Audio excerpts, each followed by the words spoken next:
If you want humanity to kneel, you should at least have the courtesy to knock first. Those words would eventually be carved into the Galactic archive. But on the morning the alien Overlords arrived above Earth, nobody knew history was about to become the greatest misunderstanding the galaxy had ever witnessed. Across thousands of star systems, billions of eyes were fixed on a single blue planet that barely appeared on most navigation charts. To the Overlords, Earth was simply civilization number 2147, another young species ready to acknowledge its place beneath the oldest empire in recorded history. For centuries, every first contact had followed the same script. The ruling council descended. The local leaders panicked. Formal surrender was offered. Tribute agreements were signed. Resistance, if it existed at all, rarely lasted longer than a week. High Overlord Kaler expected nothing different. Standing nearly 8 feet tall inside the command chamber of the flagship Dominion Ascendant, he watched the glowing image of Earth rotate before him. Oceans shimmered beneath scattered clouds. Countless cities sparkled along the night side. Primitive, chaotic, divided. His chief advisor folded for slender hands behind his back. Their military capability remains insignificant compared to ours, Your Excellency. Kaler nodded once.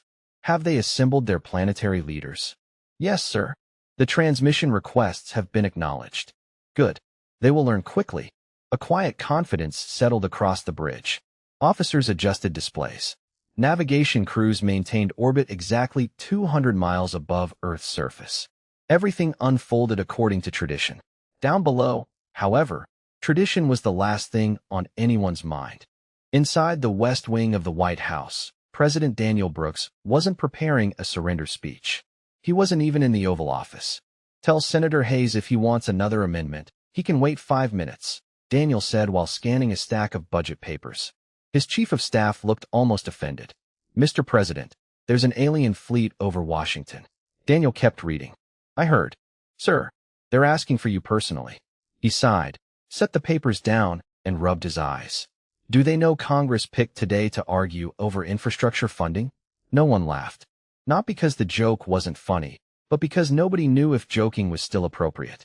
Secret Service agents moved briskly through the hallway as communication screens filled with feeds from NORAD, NASA, the Pentagon, and dozens of allied governments. Every radar station on Earth agreed on one impossible fact. The ships weren't hiding. They weren't attacking. They were simply waiting. Daniel stood and straightened his Navy suit. Let's go say hello. Half an hour later, a secured diplomatic chamber beneath the White House buzzed with nervous energy. Scientists whispered over translation software. Military officers exchanged uneasy glances. Diplomats rehearsed greeting protocols that had been written only 3 hours earlier. Deputy Secretary Michael Carter leaned toward the president. Think they're expecting a parade? Daniel shrugged. If they wanted one, they should have given us more notice. At that exact moment, the first transmission opened. The towering image of High Overlord Kaler filled the room. His expression carried centuries of absolute certainty. People of Earth, his voice echoed through flawless English. You stand before the rightful rulers of this galaxy. Silence followed. Kaler waited for fear. He waited for pleading. Instead, Daniel glanced sideways at Michael and quietly asked, Did anyone remember to offer our guests coffee? President Daniel Brooks never answered the question directly. Instead, he smiled politely, folded his hands on the conference table, and nodded toward the coffee station in the corner of the room. We have Colombian roast, dark roast, and decaf. I recommend the Colombian. Every person inside the secure chamber froze. Military officers exchanged confused glances. The translators confirmed the words 3 separate times before displaying them across the Overlord's command network. High Overlord Kaler remained perfectly still. Explain the purpose of this coffee, he said slowly. Michael Carter looked genuinely surprised. You have faster-than-light travel, but never figured out coffee. A young Air Force lieutenant accidentally coughed while trying not to laugh. Daniel shot him a quick glance that silently said, Not now. Kaler watched every tiny movement. His people had studied thousands of civilizations before making first contact. Fear looked different depending on the species, but it always appeared. Elevated heart rates. Defensive body language. Forced confidence. This was different. The humans looked busy. One scientist quietly apologized because she had to answer a phone call from her daughter after school. A technician asked another if anyone had seen his reading glasses. Someone rolled a cart carrying bottled water into the room because nobody had planned for visitors from another star system. Kaler leaned toward his tactical advisor. Are they attempting psychological warfare? The advisor lowered his voice. Our behavioral models have no comparable example. Daniel finally stepped closer to the communication screen. Hi, Overlord Kaler. Welcome to Earth. Sorry about the wait. Mondays are usually packed around here. You delayed responding to the rulers of the galaxy because of scheduling? Kaler asked. Budget meetings run long. Daniel replied with an apologetic shrug. That happens. The bridge aboard the Dominion Ascendant fell silent. Several senior officers quietly opened archived diplomatic records. None contained anything remotely similar. Michael stepped beside the president. We really are glad you came. We just wish you had called ahead. We would have cleaned up a little. Kaler narrowed his eyes. You continue speaking as though we arrived for a social visit. Well, Daniel answered, you are here now. We can either spend the day yelling at each other or figure out why you crossed thousands of light years. I usually vote for conversation first. Another uncomfortable silence followed. Across the galaxy, commentators struggled to interpret what they were watching. Some believed humanity had secretly developed unimaginable weapons. Others insisted the humans were simply too primitive to understand the danger standing above their world. Inside the Overlord flagship, Kaler reached his own conclusion. They are performing, he declared. No species remains this calm before submitting. Their confidence is artificial. His intelligence director nodded. Permission to begin a complete planetary assessment. Granted. Search every military installation, every satellite, every hidden installation beneath their oceans and mountains. They are concealing something. Within minutes, invisible reconnaissance probes descended toward Earth. They silently mapped naval bases, power grids, research laboratories, universities, farms, highways, airports, and thousands of ordinary neighborhoods. What they discovered only deepened the mystery. Families were grilling hamburgers in backyards. Children played baseball in public parks. Construction crews repaired highways. College students hurried across campuses carrying backpacks and iced coffee. One elderly man spent 20 minutes arguing with a cashier because his coupon had expired by one day. The intelligence reports continued arriving. No planet-wide mobilization. No emergency evacuations. No hidden invasion fleet launching from the dark side of the moon. Nothing fit Kaler's expectations. Then a junior analyst interrupted the bridge with unexpected urgency. Your Excellency, we have identified a location that does not match any known strategic doctrine. Kaler turned immediately. Display it. The main screen zoomed toward a modest suburban neighborhood outside Houston, Texas, where dozens of humans had gathered around smoking barbecue grills, waving enthusiastically at one of the reconnaissance drones circling overhead. The image from Houston expanded until it filled the main display aboard the Dominion Ascendant. Dozens of people stood in a quiet suburban cul-de-sac wearing shorts, baseball caps, and faded college shirts. Smoke drifted lazily from 3 barbecue grills, while someone flipped burgers with the kind of concentration usually reserved for scientific experiments. A little girl pointed at the hovering reconnaissance drone with both hands. Dad, another one, she shouted happily. Her father looked up, shaded his eyes against the Texas sun, and laughed. Guess they like the neighborhood. A few seconds later, something happened that none of the Overlord analysts had predicted. The man disappeared into his garage and came back carrying a folding lawn chair. He unfolded it directly beneath the floating drone, opened a cold soda, and sat down as if preparing to watch a fireworks show. One by one, his neighbors copied him. Within minutes, nearly 20 people were sitting outside waving casually at one of the most advanced surveillance devices in the galaxy. On the flagship bridge, complete silence returned. Is this some form of defensive formation? One intelligence officer asked carefully. Another zoomed in on the screen. Negative. They appear to be sharing grilled food. Kaler frowned. Increase magnification. The cameras focused on a handwritten cardboard sign a teenage boy had taped to the fence. Welcome to Earth. Please do not abduct the dog. The translator processed the sentence twice before displaying it across every command console. Several officers stared without speaking. Their priorities make no tactical sense. whispered the chief behavioral analyst. Meanwhile, inside the White House Situation Room, Michael Carter looked at the same live feed and rubbed his forehead. I cannot believe somebody actually made a welcome sign. A national security advisor sighed. Sir, that family has already posted selfies with the drone online. Daniel Brooks looked over the photos. In one picture, 3 neighbors smiled while giving a thumbs up beneath the hovering probe. In another, an elderly grandmother held up a tray of homemade peach pie toward the camera. Daniel chuckled quietly. Well, that is definitely one way to make first contact. Michael laughed. Should we ask them to stop? Daniel thought for a moment before shaking his head. No, they are not doing anything wrong. They are being themselves. Back aboard the Dominion Ascendant, new reports poured in from every continent.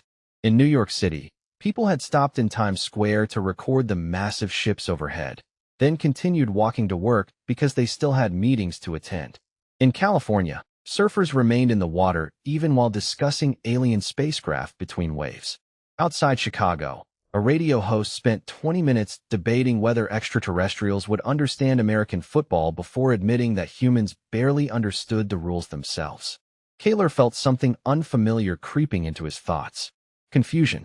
Not because humans lacked military discipline, but because they refused to react according to any pattern his empire had documented over thousands of years. Run another predictive model, he ordered. The artificial intelligence responded almost instantly. Prediction failure. Human behavioral variance exceeds accepted calculation limits. Impossible. Recommendation. Additional cultural observation required. Kaler folded his hands behind his back and stared at Earth again. Every instinct told him the humans were hiding a carefully designed strategy beneath this endless stream of ordinary behavior. Civilizations did not survive long enough to reach space by accident.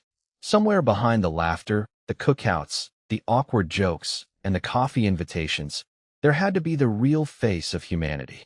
Then another alert appeared on the bridge.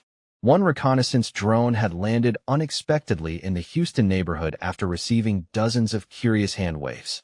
Before security protocols could react, a golden retriever walked over, dropped a bright green tennis ball beside the alien machine, wagged its tail expectantly, and waited for the mysterious visitor to throw it. Ian Parker, the golden retriever, barked once, nudged the bright green tennis ball closer to the motionless reconnaissance drone, then sat down with the absolute confidence that every dog owner recognized. On the bridge of the Dominion Ascendant, dozens of officers stared at the live feed in disbelief. It appears the local predator is inviting our probe to participate in a recreational exercise, the behavioral analyst reported uncertainly. Kaler narrowed his eyes. It is testing us. Before anyone could object, the drone's adaptive curiosity program activated. A tiny manipulator arm extended, carefully lifted the tennis ball, scanned its composition, calculated 12,000 possible outcomes, and gently tossed it about 20 feet across the front lawn. The dog exploded into joyful motion, sprinting after it at full speed while the entire neighborhood burst into applause. Children laughed. Adults cheered. Someone shouted, "Nice throw." Another neighbor yelled, "He is a natural." The drone hovered awkwardly as the dog returned, dropped the ball again, and wagged his tail even harder. Michael Carter watched the same broadcast from the White House and laughed so hard he had to remove his glasses. I cannot believe our first successful cultural exchange involved a Labrador game. Golden Retriever corrected a woman from the Department of Agriculture without looking up from her tablet. That matters. Daniel Brooks smiled despite the tension filling the room. Apparently it does. Halfway around the world, however, the atmosphere shifted dramatically. One reconnaissance drone approaching a restricted military testing range in Nevada triggered an automatic security response. Warning sirens activated. Radar operators identified an unidentified aircraft entering protected airspace. Within seconds, 2 Air Force fighters launched under standard interception procedures. The pilots had received clear instructions. Observe. Communicate. Avoid escalation unless absolutely necessary. Captain Rachel Morgan eased her aircraft alongside the silent alien drone and opened the emergency frequency. Unknown aircraft, this is United States Air Force Captain Rachel Morgan. You are entering restricted airspace. If you can hear me, adjust your course 15 degrees east. There was no reply. The drone continued drifting toward the testing range at the same steady speed. On the flagship bridge, Kaler watched closely. Now we see their true nature. Rachel tried again. Unknown aircraft, you are approaching a secured facility. We are requesting immediate course correction. This time the drone reacted. Not with weapons. Not with shields. It simply stopped in midair, rotated slowly toward the two American fighters, and transmitted a burst of mathematical symbols intended as a universal greeting. Rachel blinked at the strange patterns filling her display. Control, I think. It is trying to talk. Back in Washington, technicians hurried to decode the signal while Daniel leaned over the communications console. Tell Captain Morgan to hold position. Nobody fires unless there is an immediate threat. Kaler observed every second with growing fascination. Human military pilots had approached one of the most advanced machines in existence, yet their first instinct had not been aggression. They had tried to communicate. Even more confusing, the drone had immediately suspended its mission once it realized it had entered restricted airspace. Both sides simply hovered beneath the desert sun, waiting for someone to understand the other. Then the comm shattered. A powerful solar disturbance swept across Earth's orbit without warning. Monitors flashed amber throughout the Dominion Ascendant. Several reconnaissance drones lost synchronization simultaneously. One of them, the same drone floating above the Nevada desert, suddenly dropped hundreds of feet before stabilizing only yards above the rocky ground. Captain Rachel Morgan reacted instantly. Control, the object is in trouble. It is losing altitude. The damaged drone wobbled again, drifting directly toward a steep canyon wall as alarms echoed across both human and Overlord command centers. Captain Rachel Morgan did not hesitate. Control, I am breaking formation, she said as she pushed the throttle forward.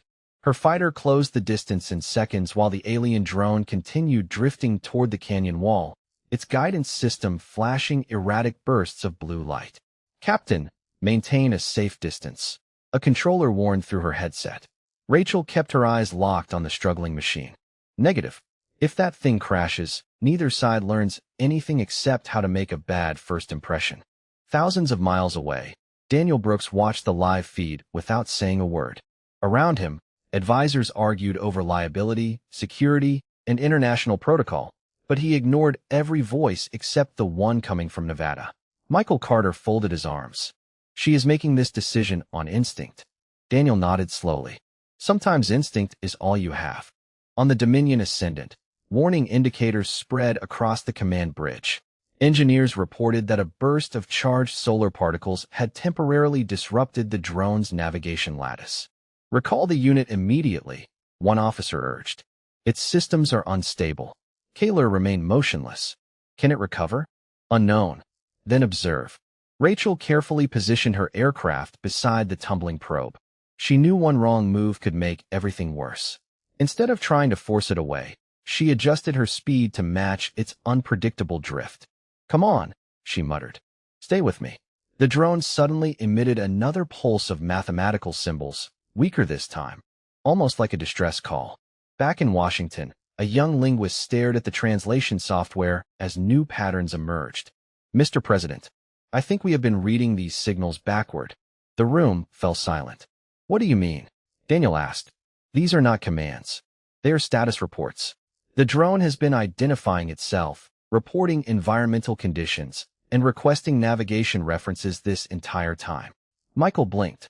So when everyone thought it was scanning us, it was asking for directions. Nobody spoke for several seconds. Half the tension of the day suddenly felt absurd.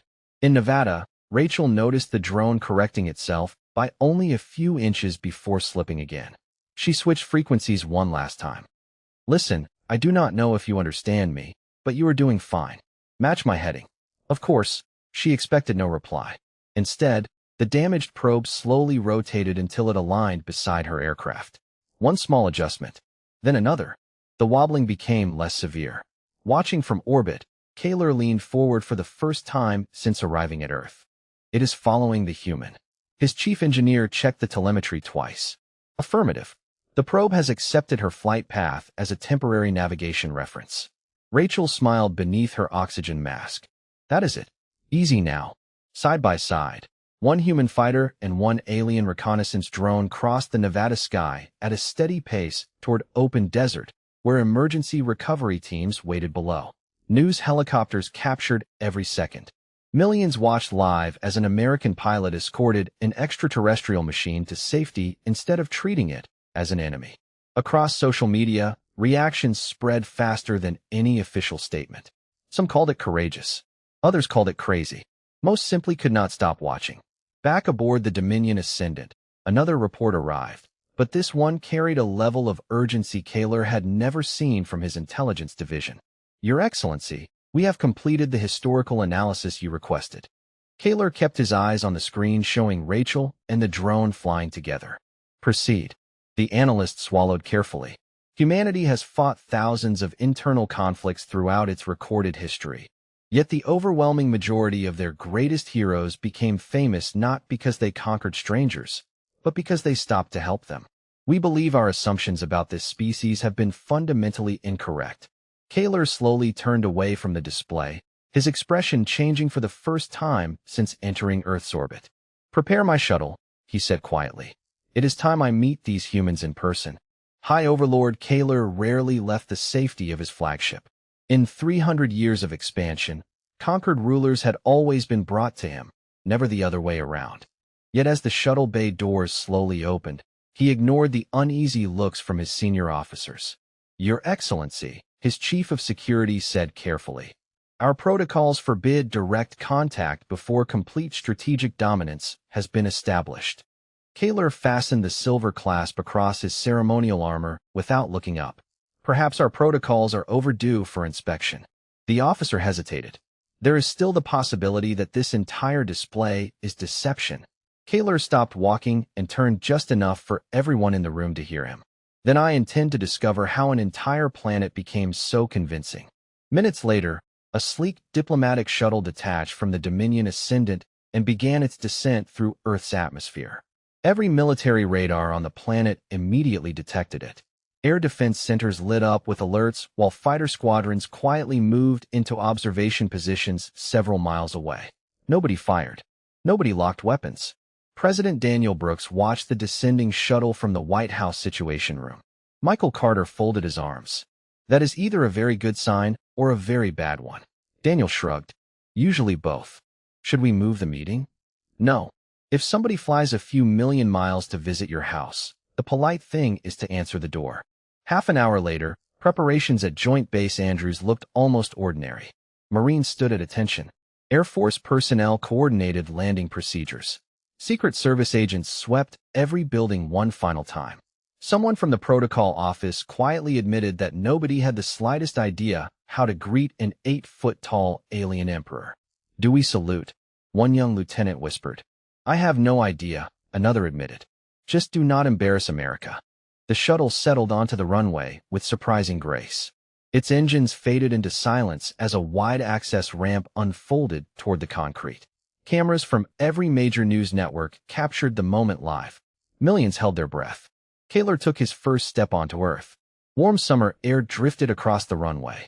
Instead of the frightened crowds he expected, he saw engineers studying his shuttle with open curiosity. One maintenance worker actually pointed toward the landing gear and quietly told a coworker, "That is some beautiful engineering." Kaler paused. They were admiring the machine, not fearing it. Daniel Brooks walked forward with Michael beside him. Neither wore ceremonial robes nor military medals. Just dark business suits under the afternoon sun. Daniel stopped a comfortable distance away and extended his hand. Welcome to Earth, High Overlord Kaler. Kaler stared at the unfamiliar gesture.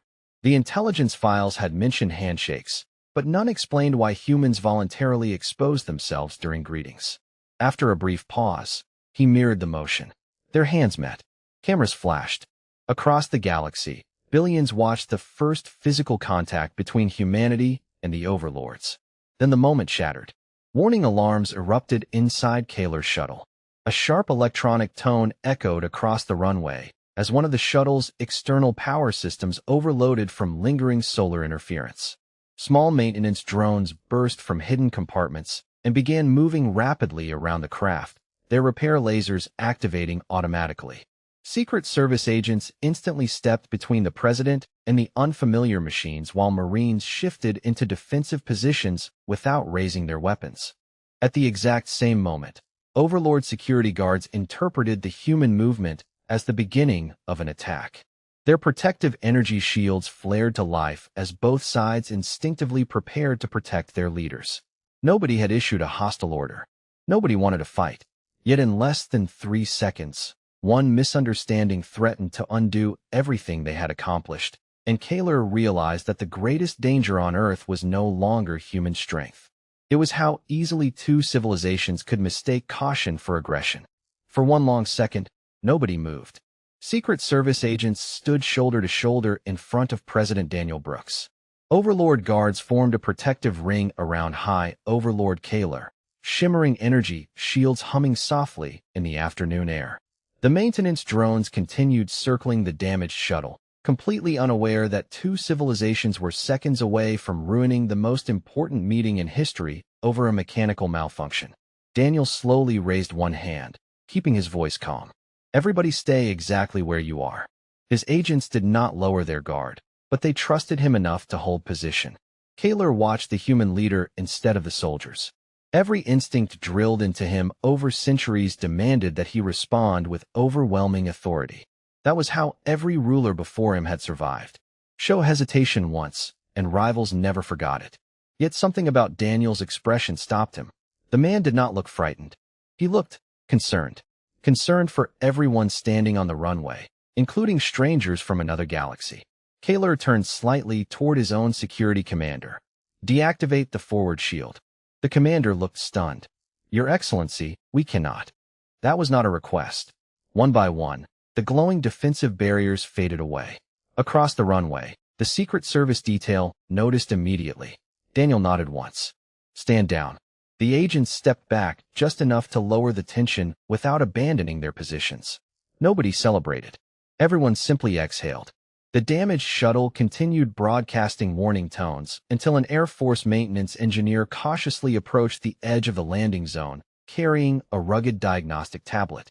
He looked at Daniel first. Mr. President? Daniel smiled faintly. Go ahead, Frank. The engineer looked toward Kaler. With your permission, sir? I think your ship has a fried power regulator. Several Overlord technicians exchanged confused glances. Their own scanners had identified dozens of secondary failures, but not the original source. Frank pointed toward a vent beneath the shuttle. See that heat discoloration? We get something similar after solar storms knock out transformers back home. Different technology, same ugly symptom. Kaler motioned for his engineers to allow the human closer. Frank knelt beside the landing gear, studied the damaged panel for less than a minute, then stood up scratching his chin. Well, that explains it. One Overlord scientist stepped forward. You have diagnosed our propulsion interface without understanding our technology. Frank shrugged. Machines always leave clues. You just have to know where they complain. Even Kaler's chief engineer could not hide his curiosity anymore. The two technicians, separated by millions of years of independent development, crouched beside the same damaged system and began comparing observations using sketches, numbers, and hand gestures. They barely shared a language, yet within 15 minutes they were finishing each other's diagrams. Michael Carter leaned toward Daniel and whispered, I think the engineers skipped diplomacy and became friends. Daniel smiled.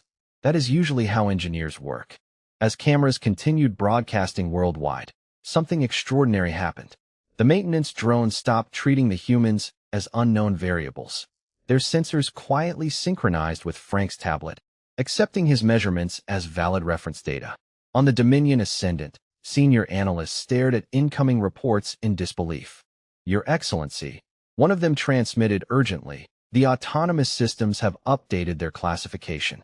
Kaler accepted the report. The words on the screen made him read them twice. Species designation updated. Status, unpredictable. Threat level, low. Cooperation potential, exceptionally high. Before Kaler could respond, another encrypted message arrived from the flagship's deep archive. It contained records older than the Overlord Empire itself. At the bottom of the report, a single forgotten sentence appeared, highlighted in ancient script. Beware the civilization that treats strangers like neighbors before deciding whether they are enemies. Kaler read the ancient warning again, letting every word settle into the silence around him. Beware the civilization that treats strangers like neighbors before deciding whether they are enemies. He looked up from the report toward Daniel Brooks, who was standing beside Frank and the Overlord engineers, watching them laugh over a sketch that compared an alien power regulator to an old American pickup truck battery. None of it matched the history lessons Kaler had inherited. Every civilization his empire had absorbed had measured strength by fear. Humanity measured something else entirely. Daniel noticed Kaler approaching and smiled. Looks like your engineers are going to leave here with a few new ideas. Kaler studied him carefully. You continue to surprise me, President Brooks. Daniel slipped his hands into his pockets. We usually surprise ourselves too. Kaler allowed the smallest hint of amusement to cross his face. When my fleet entered your orbit, I expected panic. You got barbecue instead. Michael Carter grinned. That was actually pretty normal for a Saturday. Several Overlord officers quietly exchanged confused looks after the translator explained what a backyard barbecue was. Before anyone could continue, another encrypted transmission arrived directly from the Dominion Ascendant. This one carried the highest priority classification in the entire Overlord command structure. Kaler accepted the message. His expression changed almost immediately. Daniel noticed something wrong. Kaler looked toward the sky, where his flagship floated like a silver mountain above the clouds. Very wrong. The message came from Archivist Lyra, the Empire's oldest historical scholar. She had spent the past several hours searching records that had not been opened in thousands of years. Your Excellency, her voice echoed through the secure channel. We have identified the origin of the warning. Proceed. Long before the Overlord Empire existed, another civilization encountered humanity's earliest interstellar probes. Daniel and Michael exchanged puzzled glances as Kaler activated the translation feed so everyone could listen. Lyra continued. Those records describe humans as endlessly curious, dangerously cooperative, and impossible to classify because they repeatedly assisted unknown species without demanding tribute or territory. Michael frowned. Wait a minute. We have not even left our solar system. Frank looked up from the shuttle. Unless. Daniel finished the thought. Voyager. Lyra nodded slowly through the holographic transmission. The object your people call Voyager 1 entered a monitored region of deep space centuries ago, according to our timekeeping. Several ancient civilizations recovered it, translated its contents, and concluded that any species willing to send music, greetings, children's laughter, and directions to its home world into the unknown was either extraordinarily brave or extraordinarily foolish. Michael smiled. Honestly, probably both. Even Kaler could not argue with that assessment. The greatest mystery of the day suddenly became clear. Humanity had unknowingly introduced itself to the galaxy generations before either side realized contact was possible. The Golden Record had become Earth's first ambassador. Kaler looked at Daniel with genuine respect. Your species announced itself with songs. Daniel laughed quietly. Trust me, we did not expect anybody to hear them. At that exact moment, the repaired shuttle powered up successfully. Its engines hummed with a steady, healthy tone, but before anyone could celebrate, every communication display on the runway lit up simultaneously. A fleet-wide transmission from the Dominion Ascendant appeared across every human and Overlord screen. It was not addressed to Kaler. It was addressed directly to Earth, and no one on the runway had authorized it. Every display on Earth flickered at exactly the same moment. Phones, televisions, stadium scoreboards, laptops, gas station monitors, airport terminals, even the small screen above a coffee shop counter all switched to the same transmission. The people of Earth looked up together as the crest of the Overlord Empire appeared, followed by High Overlord Kaler's own seal. His senior officers immediately looked toward him in confusion. Your Excellency, this message was archived centuries ago, one of them said. It was configured to activate automatically if the archive confirmed the identity of the civilization that launched the Voyager artifact. Kaler slowly lowered his hand. Play it. The image changed. Instead of a military proclamation, an elderly alien with silver eyes and weathered features appeared on the screen. His robes were simple, unlike the ceremonial armor worn by modern overlords. His voice carried none of the arrogance that had defined the Empire for generations. To the people of Earth, the recording began. If you are seeing this, then history has completed a journey neither of our civilizations expected. Across the runway, complete silence settled over everyone. Even the maintenance crews stopped working. Long before our empire ruled the stars, our explorers discovered a small machine drifting through the darkness. It carried music, laughter, greetings in dozens of languages, and a message that simply said you wish to know who else might be listening. Some among us argued that such openness revealed weakness. Others believed only an extraordinary civilization would greet strangers before knowing whether those strangers deserved trust. We preserved your message because we hoped one day we would meet the people brave enough to send it. Daniel Brooks exchanged a quiet glance with Michael Carter. Neither man spoke. The recording continued. If our descendants arrive with open hands, welcome them as neighbors. If they arrive believing power is more important than kindness, remind them who they were before they built an empire. Kaler closed his eyes for a brief moment. The ancient warning suddenly made perfect sense. It had never been about fearing humanity. It had been about protecting his own people from forgetting themselves. The recording faded, leaving only the reflection of Earth beneath the afternoon sky. Kaler stepped forward until he stood beside Daniel. President Brooks, he said quietly, my ancestors left me an empire. Your ancestors left you a question. They asked whether strangers could become friends. Daniel smiled. We have been trying to answer that question for a long time. Kaler looked toward the reporters, the engineers, the Marines, the children watching from television screens, and the ordinary people who had unknowingly changed galactic history simply by acting like themselves.